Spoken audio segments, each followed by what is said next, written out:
बच्चों, आज हमारा ये ग्रेविटेशन चैप्टर का सेकंड वीडियो है और आज के इस वीडियो में बच्चों हम बात करेंगे Kepler's laws of planetary motion.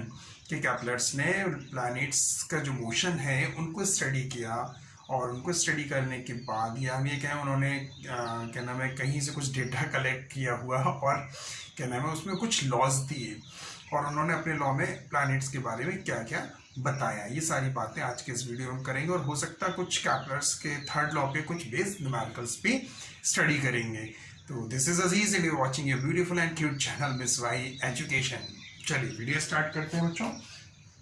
हाँ, वीडियो स्टार्ट करने से पहले जो न्यू विजिटर्स हैं वो हमारे चैनल को सब्सक्राइब कर लें और हाँ बेल आइकन को भी जरूर प्रेस करें ताकि हर एक अपडेट आप तक पहुंचता रहे। तो चलिए बच्चों, हमारा आज का टॉपिक है Kepler's laws of planetary motion. Kepler's laws of planetary motion. Planetary motion, ठीक है क्या बच्चों कि एक टाइको ब्राहे साइंटिस्ट थे। टाइको ब्राहे साइंटिस्ट थे और उन्होंने क्या किया, उन्होंने अपनी लाइफ में स्टडी किया, study of stars, moons, heavenly bodies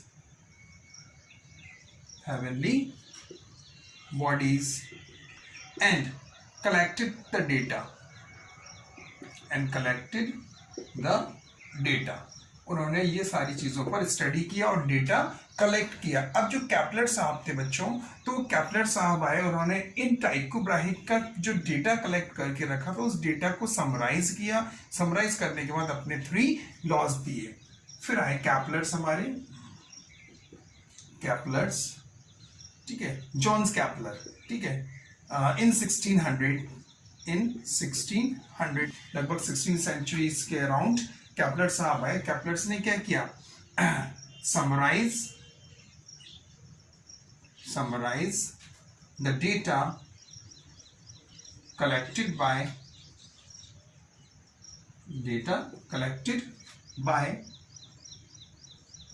किनके द्वारा, टाइको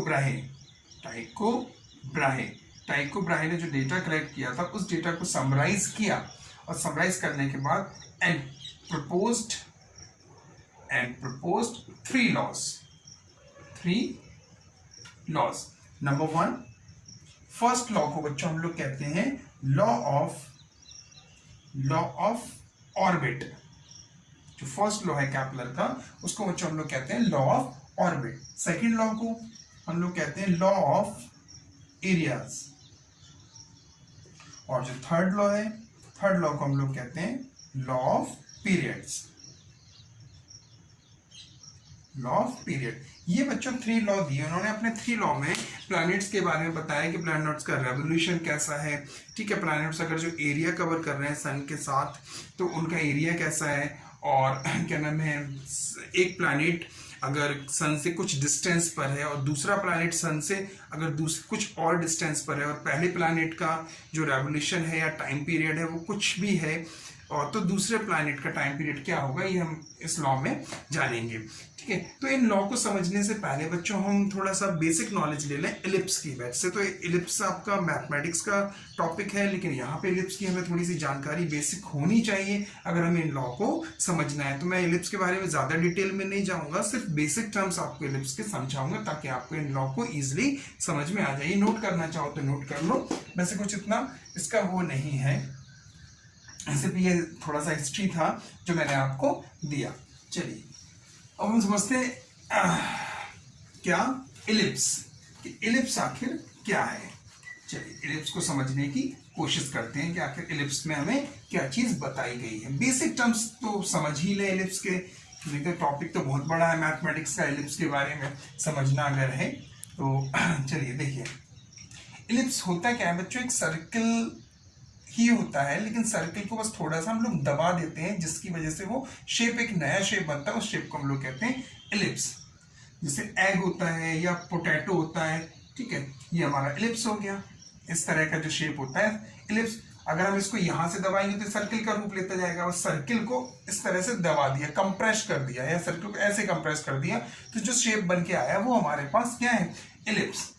अब इलिप्स से हमने एक लाइन ये ड्रॉ किया, एक लाइन हमने ये ड्रॉ किया, बहुत बढ़िया, ठीक है। इसको नेम हमने दे दिया ए, यहाँ पर बी, ये सी और ये डी। ये हमने मान लिया कि ये जो है ये इलिप्स का आ गया आपका ओ सेंटर, यानी कि सेंटर क्या है, ओ, ओ हमारा है सेंटर, ओ है हमारा सेंटर किसका, इलिप्स का सेंटर। ए बी को क्या कहेंगे बच्चों हम लोग, ए बी को हम लोग कहेंगे मेजर एक्सिस, मेजर एक्सिस। इसकी भी वैल्यू होती है major axis, semi major axis की, वो मैं नहीं बता रहा हूं। ए बी क्या हमारी मेजर एक्सिस, और सी डी क्या है हमारी माइनर एक्सिस, माइनर एक्सिस। यानी कि सिर्फ बेसिक टर्म्स बच्चों यहाँ पे समझ लो, बेसिक टर्म्स समझ में आ जाएंगे तो ये लॉज भी आप समझ सकते हो। तो सी डी क्या हमारी माइनर एक्सिस, ए बी क्या हमारी मेजर एक्सिस, बहुत बढ़िया। अब हम ओ ए और ओ बी को क्या कहेंगे, हमारा जो ओ ए है या जो हमारा ओ बी है बच्चों, उसको हम लोग बोलते हैं सेमी, सेमी ओ ए या O B semi major axis, semi major axis. इसी तरह ओसी, ये ओसी और ओडी, ओसी और ओडी को बच्चों बोलेंगे हम लोग, ओसी या ओडी जो है उसको बोलेंगे semi minor axis, semi minor axis, ठीक है, बहुत बढ़िया। यहां तक समझ में आ गई कहानी। अब कहानी में आगे ये है कि इस इलिप्स के दो फोकस होते हैं बच्चों, कितने फोकस होते हैं, दो। एक फोकस होता है यहां पर F1 मान लीजिए, और इस फोकस को मान लीजिए F2। दो फोकस होते हैं इलिप्स के, इलिप्स के क्या होते हैं, दो फोकस। तो F1 F2 क्या हो गए, F1 एंड F2 क्या होगा, focus of ellipse, focus of ellipse, ellipse के फोकस हो गए। बस इतने टर्म्स जान लीजिए, एक आध थोड़े से और टर्म्स है वो भी हम जब लॉ समझाएंगे तो हाल के हाल वहां पे बता देंगे। तो ये बेसिक नॉलेज जो है इलिप्स के बारे में आपको मालूम चल गई कि इलिप्स क्या होता है। इलिप्स एक सर्कल को कंप्रेस किया हुआ शेप होता है इलिप्स, जैसे कि एग है हमारा, पोटैटो है, वो शेप होते हैं हमारे इलिप्स। इलिप्स का ये ओ सेंटर हो गया, A B major axis, C D minor axis, A B और सी डी माइनर और मेजर। उसके बाद ओ ए और O B semi major axis, और OC और OD सेमी माइनर एक्सिस, और F1 F2 are the two focus of ellipse. अब start करते हैं बच्चों हम लोग law, first law, first law को क्या कहते हैं, law of orbit, law of orbit, ठीक है। क्या कहता है फर्स्ट लॉ, फर्स्ट लॉ में ये बताता है कि all planets revolve around the sun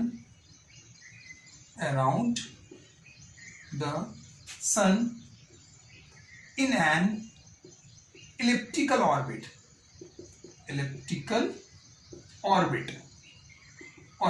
and the sun is at one focus of ellipse। अब देखिए इसमें वर्ड आया इलिप्स, यानी जो प्लैनेट्स का मोशन है वो एक इलिप्टिकल मोशन है।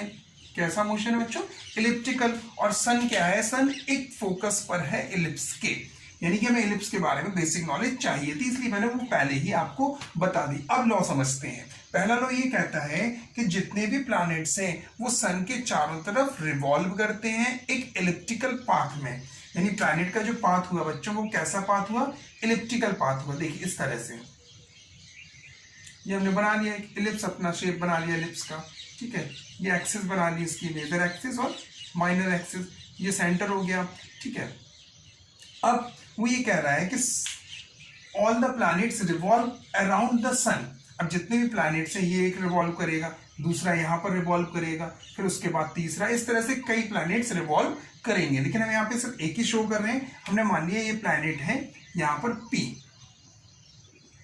ये कोई प्लैनेट रिवॉल्व कर रहा P, फिर वो प्लैनेट रिवॉल्व करता करता यहाँ पर आ गया प्लैनेट्स P, फिर रिवॉल्व करते करते यहाँ पर आ गया, फिर वो यहाँ पर आ गया और फाइनली फिर इसने यहाँ से स्टार्ट किया, एक मान रहे कंसीडर करके चल रहा है कि यहाँ से स्टार्ट किया और ऐसे ऐसे ऐसे करते करते वो पूरा फिर उसने कंप्लीट रेवोल्यूशन कर लिया। उसका टाइम पीरियड अलग होगा, कितने समय में करा उसने, जैसे हमारा अर्थ है, अर्थ का रेवोल्यूशन 1 ईयर होता है, तो इसी तरह सारे प्लैनेट्स का अलग अलग होता है। तो ये उसने रिवॉल्व किया। अब समझो कि revolve around the sun in an elliptical orbit, तो ये प्लैनेट्स का इलिप्टिकल ऑर्बिट हो गया सन के अराउंड। अब सन कहां पर है? एंड द सन, या फिर द सन लिख लो, and the sun is at one focus of ellipse. अब हमें मालूम है, हम इलिप्स की प्रॉपर्टीज पढ़कर आए हैं या हम ये इलिप्स के टर्म्स पढ़ के आए हैं। उन टर्म्स में हमने कहा है कि इलिप्स के 2 फोकस हैं। The sun is at one focus of ellipse. तो जो सन होगा बच्चों वो या तो यहां पर होगा या यहां पर, किसी भी एक जगह आप कंसीडर कर सकते हैं, मान सकते हैं कि इलिप्स के किसी एक फोकस पर हमारा सन होगा। तो मैं जनरली कंसीडर करता हूं यहीं पर F1 पर कि सन हमारा यहां पर होगा। तो ये हो गया हमारा क्या? सन। ठीक है, ये सन हो गया हमारा। क्या हो गया? सन, SUN, सन।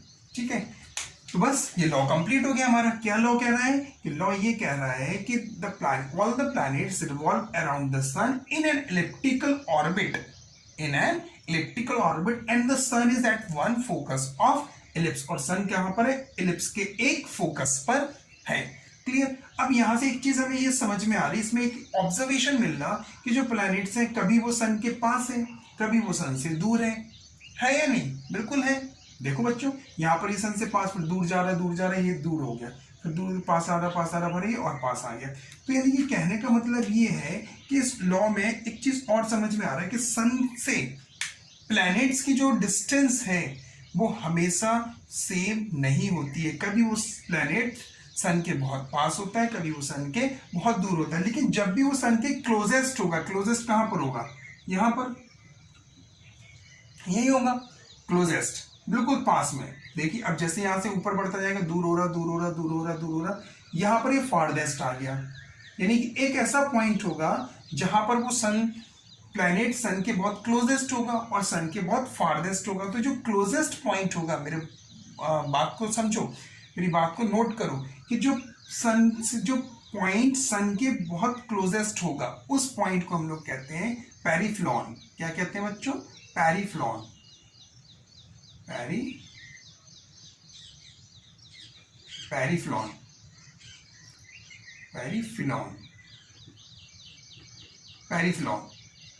क्या कहते हैं बच्चों? पेरिफ्लॉन।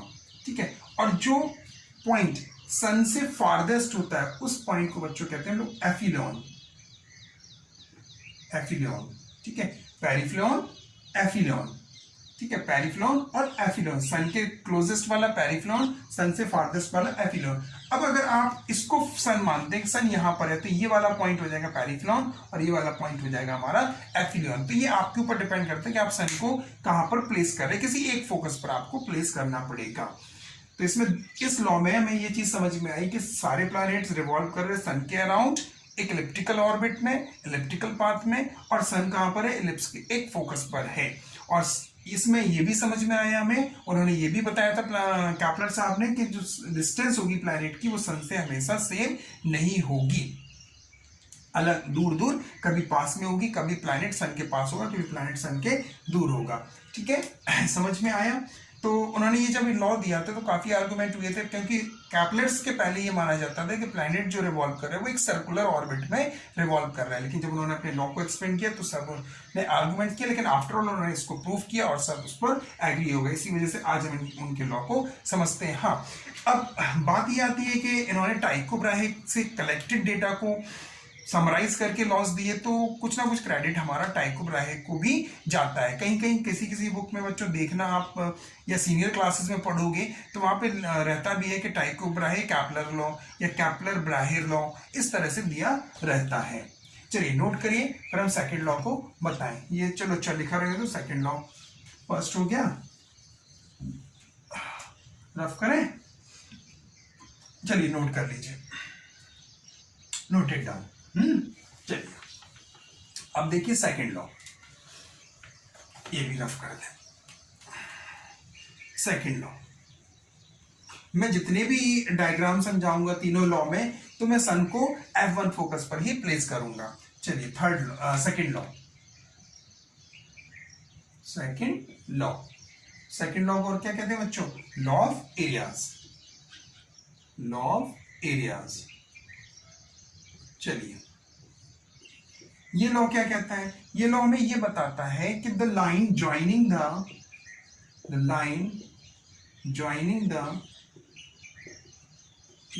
The sun and the planet, the line joining the sun and the planet sweeps out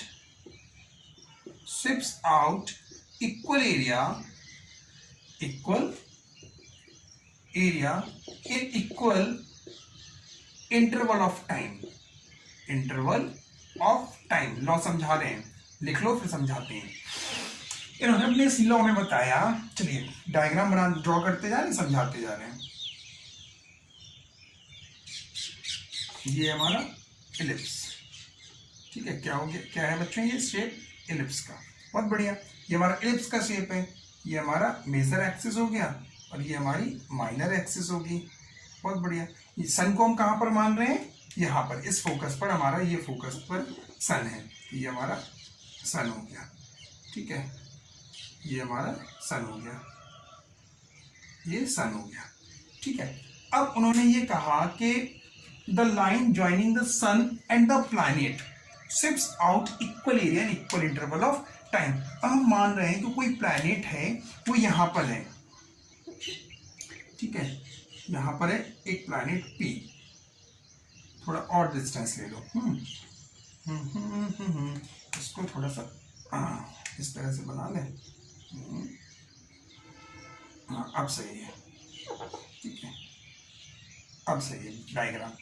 देखिए हमने माना कि एक प्लैनेट रिवॉल्व कर रहे हैं और यहाँ पर है वो प्लैनेट P, कुछ टाइम बाद कह लें या कुछ दिनों बाद या कुछ महीनों बाद, ये उसकी स्पीड पर, उसके टाइम पीरियड पर डिपेंड करता है। तो हमने माना कुछ टाइम के बाद, T टाइम के बाद, जो प्लैनेट था वो रिवॉल्व करता करता यहाँ पर आ गया P। अब जो सन से उसका डिस्टेंस है, यानी सन और प्लैनेट, ये उसने एरिया कवर किया इतना। अब घूमते घूमते कुछ महीनों बाद वो यहाँ पर आ गया। कहाँ पर आ गया?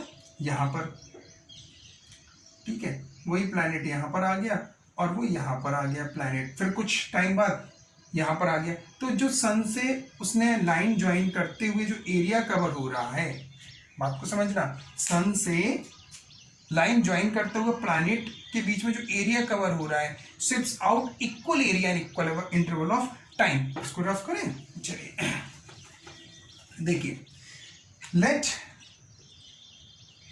इन टाइम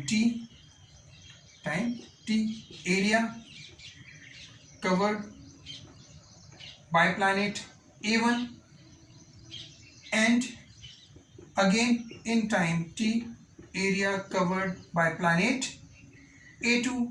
तो ये जो दोनों एरियाज होंगे A1 is equal to A2 होगा, ये दोनों एरिया इक्वल होंगे। हमने मान लिया कि ये एरिया हमारा जो कवर हुआ, ये वाला जो एरिया कवर हुआ, ये वाला, इसको मान लिया A1, कितने टाइम में? T टाइम में। T टाइम में ही ये एरिया हमने मान लिया, जो ये वाला कवर हो रहा, ये वाला, इसको मान लिया A2।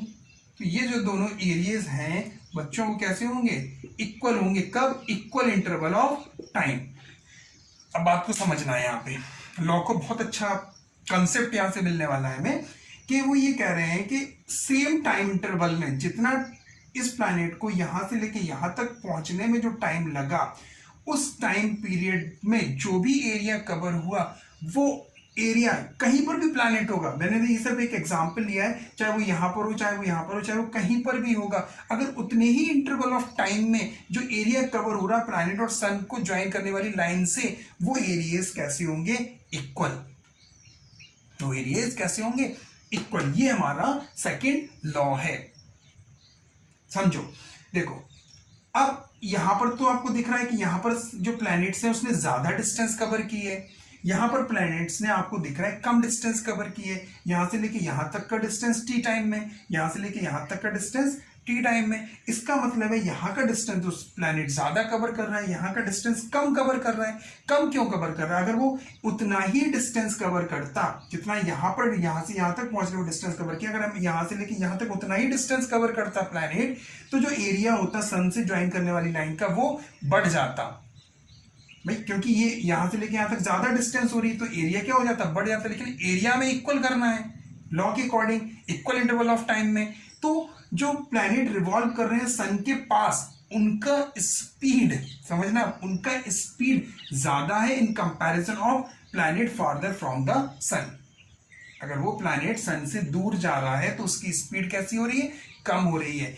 यानी कि सन से जब प्लैनेट दूर जाता है तो इसकी स्पीड कैसी होती है, स्लो। और सन के पास अगर जो जब होता है तो उसकी स्पीड कैसी होती है, फास्ट। क्या है ये स्पीड, स्लो और फास्ट। हमने मान लिया कि अगर स्पीड यहाँ पे v1 मान लें और यहाँ पर स्पीड हम अगर v2 मान लें, तो एक कंसेप्ट, और ये लॉ के बारे में नहीं लेकिन हम अलग से नॉलेज दे रहे हैं, तो यहाँ पर आ जाएगा v1 is greater than v2। क्योंकि अगर सेम स्पीड रखता प्लैनेट तो एरिया क्या हो जाता, बढ़ जाता। क्योंकि सेम स्पीड से अगर वो ट्रैवल करता, सेम स्पीड से वो रिवॉल्व करता प्लैनेट, तो वो यहां से लेके यहां तक सेम डिस्टेंस कवर करता, क्योंकि इक्वल इंटरवल ऑफ टाइम है। तो जब वो सेम डिस्टेंस कवर करता तो एरिया क्या हो जाता, अलग अलग हो जाता। लेकिन एरिया इक्वल है कब, इन इक्वल इंटरवल ऑफ टाइम में। तो जो स्पीड है सन के पास जो प्लैनेट आएंगे तो उनकी स्पीड फास्ट होगी, सन से जब वो दूर होंगे तो उनकी स्पीड कम होगी। ठीक है, या इस लॉ को हम ये भी कह सकते हैं, the areal velocity of planet is constant. ठीक है, इस लॉ को इस तरह भी हम लिख सकते हैं, नोट करो। फिर आगे थर्ड लॉ बताएं। डन, चलिए रफ करें। तो समझ में आ गया बच्चों, इसमें दो बातें हमें मिली हैं। एक तो स्पीड सन के पास जब आता है प्लैनेट तो उसकी स्पीड ज्यादा होती है, सन से दूर होता है तो स्पीड कम होती है, ये कंसेप्ट मिला। और लॉ क्या कहता है कि इक्वल इंटरवल ऑफ टाइम में जो लाइन ज्वाइन करेंगे उनके एरिया, सन और प्लैनेट से जो लाइन ज्वाइन करें उनके एरियाज इक्वल होंगे, इक्वल इंटरवल ऑफ टाइम में, ये ध्यान रखना। ठीक है, चलिए अब हम बात करते हैं थर्ड लॉ की। थर्ड लॉ रफ करें। सर रफ तो कर दिया, क्या रफ करें कर रहे इतनी देर से। चलो थर्ड लॉ को बच्चों हम लोग क्या कहते हैं, law of period. Third law को बच्चों हम लोग कहते हैं लॉ ऑफ पीरियड। ठीक है, लॉ ऑफ पीरियड। ये लॉ क्या कहता है, ये लॉ ये कहता है the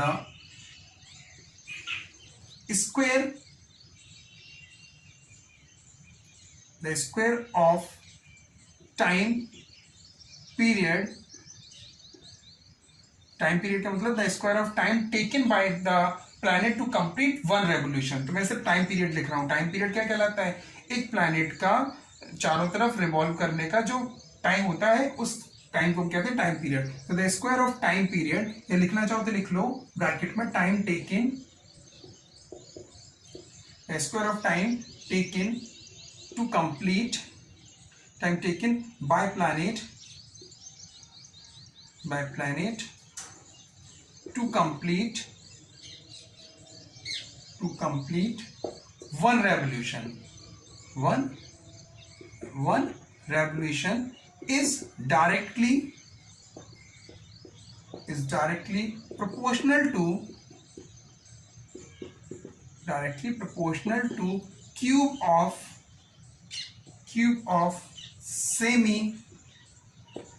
semi major axis of the elliptical orbit। ठीक है बच्चों, तो ये बात समझ में आई कि किसका स्क्वायर, टाइम पीरियड का। टाइम पीरियड क्या होता है, एक कंप्लीट रेवोल्यूशन करने में जितना टाइम प्लैनेट लेता है वो कहलाता है उसका टाइम पीरियड। अगर कोई पूछे what is the time period तो बता देना time taken by the planet to complete one revolution is called the time period. तो टाइम पीरियड का square is directly proportional to the cube of the semi major axis. अब semi major axis ये कहलाएगी हमारी semi major axis of the elliptical orbit. चलिए आइए law समझते हैं कि लॉ क्या कह रहा है। ये हमने ड्रॉ कर लिया, क्या, एलिप्स। ये हो गया हमारा सेंटर, यहाँ पर ये सन है। ठीक है, मान लिया कि सन है यहाँ पर, ये हो गया हमारा सन। ठीक है, बहुत बढ़िया। ये सन हो गया, ये सन हो गया, ठीक है। अब लॉ ये कह रहा है, हमने मान लिया कि जो इसका ए और ये बी, यहाँ पे ये सी और ये डी और ये सेंटर, सेमी मेजर एक्सिस हमने मान लिया कि आर है। कितना है? सेमी मेजर एक्सिस आर, तो ये भी आर डिस्टेंस मान लिया हमने, मान लिया, जस्ट अज्यूम। तो लॉ क्या कह रहा है? लेट, पहले सपोज करो, let time period be T and semi major axis R. तो ये कह रहा है, टाइम पीरियड को कैपिटल टी लिख लो, टी। तो वो ये कह रहा है कि square of the time period is directly proportional to the cube of the semi major axis. ये है लॉ। क्या है बच्चों लॉ? लॉ ये है कि square of the time period is directly proportional to the cube of the semi major axis. जो semi major axis होंगी उनकी डिस्टेंस के क्यूब के, ठीक है। इसको थोड़ा सा और हम सॉल्व करें आगे तो हमें ये एक रिजल्ट मिलेगा, T square upon R cube is equal to constant. ये भी मिल सकता है हमें result, T square upon R cube is equal to constant, ठीक है। यहां से हम कुछ न्यूमेरिकल सॉल्व कर सकते हैं, आते भी हैं एग्जाम में, पूछे भी जाते हैं कि एक प्लैनेट सन से इतनी डिस्टेंस पर है, उसका टाइम पीरियड ये है, तो दूसरा प्लैनेट सन से अगर इतनी डिस्टेंस पर है तो उसका टाइम पीरियड बताओ, या दूसरा प्लैनेट सन से दूसरा प्लैनेट का टाइम पीरियड ये है तो सन से उसकी डिस्टेंस बताओ, कुछ भी पूछ सकते हैं। तो इसको हम थोड़ा सा और कुछ, ये तो हो गया, इसको रफ करें। एक कॉन्सेप्ट बेस्ड यहाँ पे एक फॉर्मूला ऑब्टेन कर लें हम लोग, जो हमारे न्यूमेरिकल में बच्चों यूज होने वाला है। क्या? यहाँ से एक फॉर्मूला ऑब्टेन होगा यहाँ से कि ये हो गया, तो ये आएगा आपका टी स्क्वायर T1 अपॉन, या T2 लिख लीजिए, T2 upon T1 square, T2 upon T1 square is equal to R2 upon R1 cube. ये फॉर्मूला यहां से ऑब्टेन हो जाएगा कि T square upon R cube is constant. अगर कांस्टेंट है तो वो हर प्लैनेट्स के लिए इक्वल होगा। देखिए इस तरह से ये ठीक है, यहाँ पर सन होगा, यहाँ पर कोई प्लैनेट रिवॉल्व कर रहा, उसके बाद दूसरा प्लैनेट रिवॉल्व कर रहा, ठीक है। ये सन से इतनी डिस्टेंस पर है, दूसरा प्लैनेट सन से इतनी डिस्टेंस पर होगा, और उसका टाइम पीरियड, जब हमारे पास ये रिजल्ट है कि T square upon R cube क्या है? कांस्टेंट है। जब ये कांस्टेंट है तो क्या हम ये रिजल्ट नहीं बना सकते? यानी कि एक प्लैनेट के लिए T1, दूसरे प्लैनेट के लिए एक प्लैनेट के लिए टाइम पीरियड T1, दूसरे प्लैनेट के लिए टाइम पीरियड T2, एक प्लैनेट के लिए डिस्टेंस R1, दूसरे प्लैनेट के लिए R2, तो उसके लिए भी यही लॉ फॉलो होगा, कांस्टेंट होगा। जब ये कांस्टेंट होंगे तो ये रिजल्ट हमारे सामने आ सकता है कि T2 upon T1 square is equal to R2 upon R1 to the whole cube. इसका बच्चों हम लोग यूज करेंगे किसमें? न्यूमेरिकल्स में।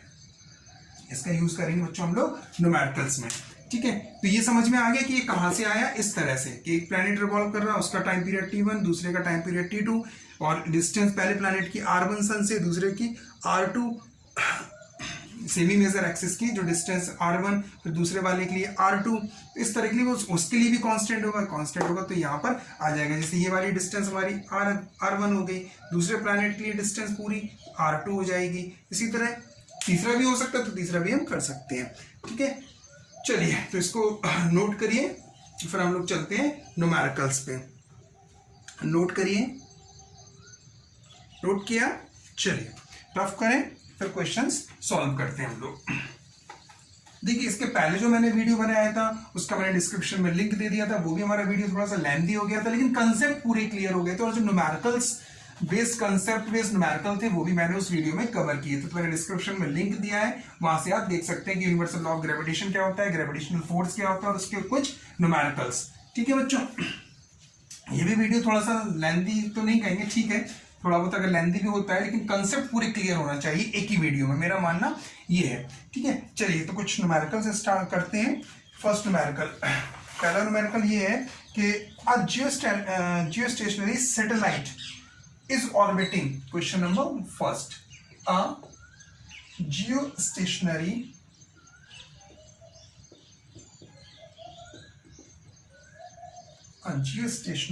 satellite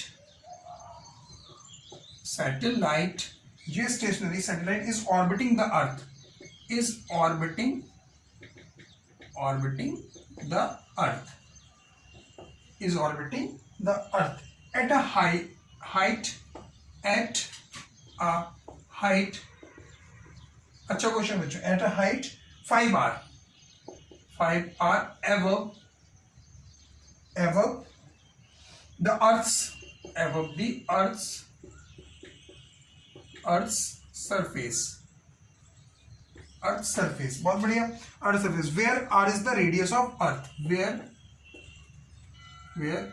r is the radius of earth, r is the radius of earth, r क्या है बच्चों, रेडियस है अर्थ का, ठीक है। Find the time period of another, find the, देखिए आगे भाई, find the time period of another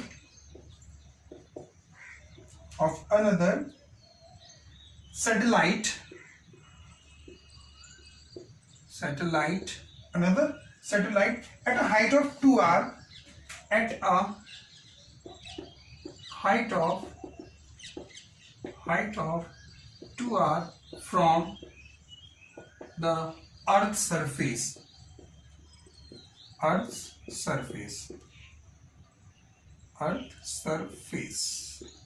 देखो बच्चों, ये है क्वेश्चन, सॉल्यूशन समझो, क्वेश्चन पहले समझ लो फिर सॉल्यूशन। हो सकता है वीडियो थोड़ा सा ब्लर हो रहा है बच्चों, तो मैं ठीक करा लूंगा, अपने कैमरे को थोड़ा सा एडजस्ट कर लो, फिर मैं जल्दी अपने कैमरे को शॉप से जाके ठीक करवा लेता हूँ।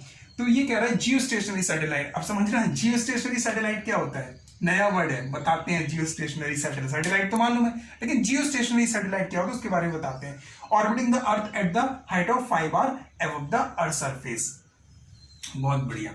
एक जियोस्टेशनरी सैटेलाइट है और उसका डिस्टेंस जो है अर्थ के सरफेस से कितना है, 5r। देखो ये अगर हमारा अर्थ है, ठीक है, मान लिया, जस्ट अज्यूम कि अर्थ है, क्या है, अर्थ है, ठीक। अब इसकी हाइट से 5r, ठीक है, जितना भी इसका अर्थ का रेडियस है, ये अर्थ का रेडियस यहां से लेके यहां तक, और अर्थ के सरफेस से 5r की डिस्टेंस पर कोई सैटेलाइट है, वो इस तरह से रिवॉल्व कर रहा होगा, ठीक है, कर रहा होगा। तो अर्थ के सेंटर से इतना, सरफेस से 5r डिस्टेंस, तो सेंटर से कितना हो जाएगा उसका डिस्टेंस, ये सेंटर से ही लेते हैं, अभी जो प्लैनेट्स का डिस्टेंस लिया सन के सेंटर से, यहाँ से 5r प्लस r कितना हो जाएगा डिस्टेंस, 6r। अब इसका जो टाइम पीरियड होगा बच्चों, T1 टाइम पीरियड, वो होगा आपका कितना, 24 आवर्स। अब समझो ये सर आपको कैसे मालूम कि T1 इसका 24 आवर्स होगा, दिया तो कहीं है नहीं है। देखो बच्चों, जो जियो स्टेशनरी सैटेलाइट होते हैं, उन्हीं सैटेलाइट को कहते हैं जिनका टाइम पीरियड कितना होता है, 24 आवर्स। जनरली पूरा 24 आवर नहीं होता, 23 आवर्स 56 मिनट होते हैं, 23 घंटे 56 मिनट, लेकिन उसको हम अज्यूम कर लेते हैं यहाँ 24 आवर्स। तो ये हो गया बच्चों टाइम पीरियड। उसके बाद जो R2 है, एक और सैटेलाइट है, वो अर्थ के सरफेस से कितना डिस्टेंस पर है, यहां कहीं पर होगा, वो 3r की डिस्टेंस पर, कितनी, 3r है कि 2r है, 2r, अर्थ के सरफेस से 2r की डिस्टेंस पर, यानी यहां पर होगा, ये रिवॉल्व कर रहा होगा इस तरह से, ठीक है। तो ये इसके सेंटर से, अर्थ के सेंटर से r, तो 2r प्लस r, इसका डिस्टेंस कितना हो गया, 2r प्लस r, यानी कि 3r, ये हो गया डिस्टेंस। इसका टाइम पीरियड हमसे कहा गया कि फाइंड करो, बस वही थर्ड लॉ से जो फॉर्मूला ऑब्टेन किया तो हम लोगों ने वो अप्लाई कर देंगे। तो T2 upon T1 to the whole square is equal to R2 upon R1 to the whole cube. बस इसको रफ करो, यहाँ पे सॉल्व करो, ये तो समझ में आ गया होगा कि कैसे 5r प्लस r हुआ और 2r प्लस r हुआ। यहाँ पर सॉल्व कर लो। तो T2 की वैल्यू कितनी है, फाइंड करना है। T2 अपॉन T1 कितना है, 24r, लिख लो 24r to the whole square is equal to R2 कितना है, R2 है आपका 3r और R1 है 6r, ये ले लिया 3r upon 6r to the whole cube, ये कैंसिल हो गया, 3 2 6, यानी ये आ गया 1 upon 2 to the whole cube, और ये T2 upon 24 to the whole square, ठीक है कि नहीं। बस ये तो ये T2/24 इसका क्यूब करेंगे तो कितना होगा 1/8, और ये स्क्वायर ट्रांसफर होगा तो किस में रूट में चला जाएगा, तो इसकी वैल्यू कितनी आ जाएगी, इसकी वैल्यू आ जाएगी 1/2√2, इतनी आएगी, यही आएगी 2√2। जब √8 को निकालोगे तो T2 की जो वैल्यू आएगी वो आएगी 24 मल्टीप्लाई 1/2√2, 2 से कैंसिल हो गया, कितना आ गया 12, तो ये आ गया 12/√2। या तो इतना ही लिखा रहना तो टाइम पीरियड, या इसको रेशनलाइज कर लो, रेशनलाइज करेंगे तो √2 का मल्टीप्लाई कर देंगे न्यूमरेटर और डिनोमिनेटर में, जैसे मल्टीप्लाई करोगे तो ये आ जाएगा 12√2 इंटू √2 हो जाएगा 2, 6 12 यानी कि 6√2r। ये उसका टाइम पीरियड होगा, सेकंड जो सैटेलाइट होगा उसका टाइम पीरियड 6√2 आ जाएगा। आई बच्चों बात समझ में, इजी था क्वेश्चन, कुछ नहीं, एक सैटेलाइट था जियोस्टेशनरी, वो अर्थ से की सरफेस से 5 आर के डिस्टेंस पर रिवॉल्व कर रहा था, दूसरा 2 आर के डिस्टेंस पर रिवॉल्व कर रहा था। हमसे कहा कि दूसरे वाले का टाइम पीरियड बताओ, तो पहले वाला जियोस्टेशनरी सैटेलाइट था तो पता चल गया हमें उसका टाइम पीरियड कितना था 24 आवर्स, दूसरे वाले का हमने निकाल दिया, नोटेड डाउन, डन नहीं, चलो नोट करो जल्दी से, डन। चलिए next question, second question number second, बहुत बढ़िया, तो समझ में आया। इस तरह से क्वेश्चन छोटे छोटे बच्चों पूछे जा सकते हैं एग्जाम में आप लोगों से, तो प्रिपरेशन कर लेना। सेकंड क्वेश्चन क्या कह रहा है, सेकंड क्वेश्चन ये कह रहा है the distance of earth from the sun, the distance of earth from the sun, the distance of earth from the sun, from the sun, 1/2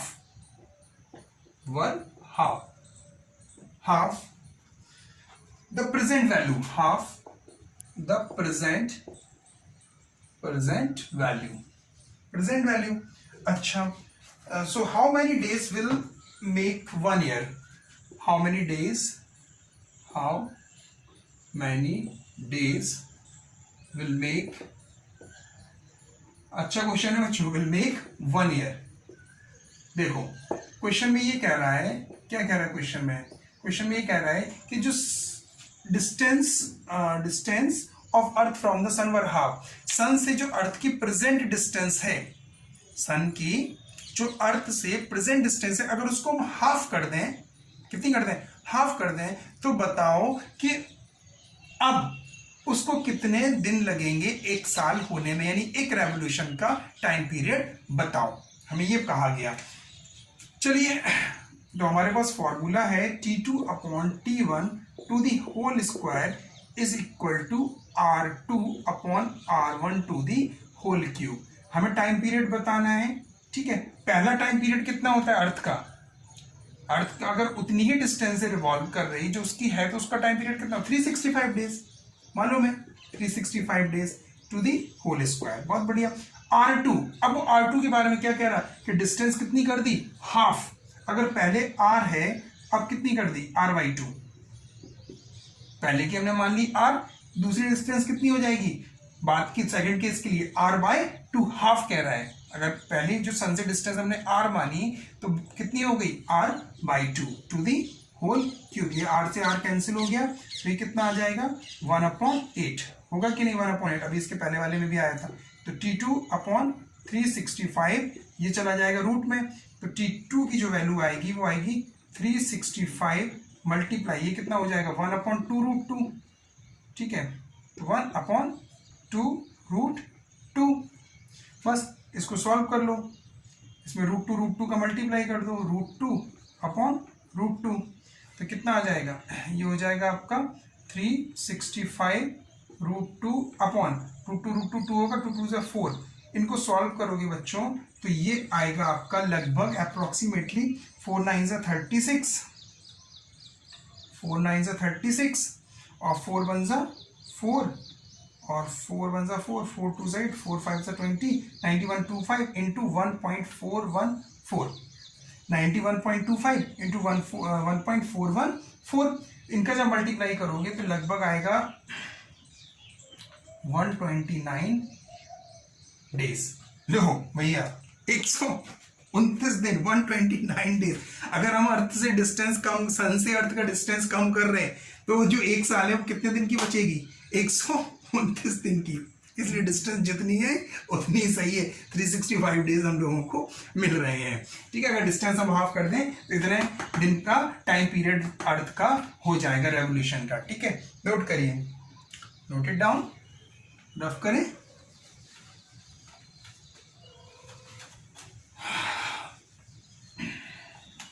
चलिए question number next 3। Third question में कह रहा है कि the distance of planet Jupiter, the distance of planet Jupiter, the distance of planet Jupiter from the sun, ये भी वैसी question लग रहा है, from the sun is 5.2 times that of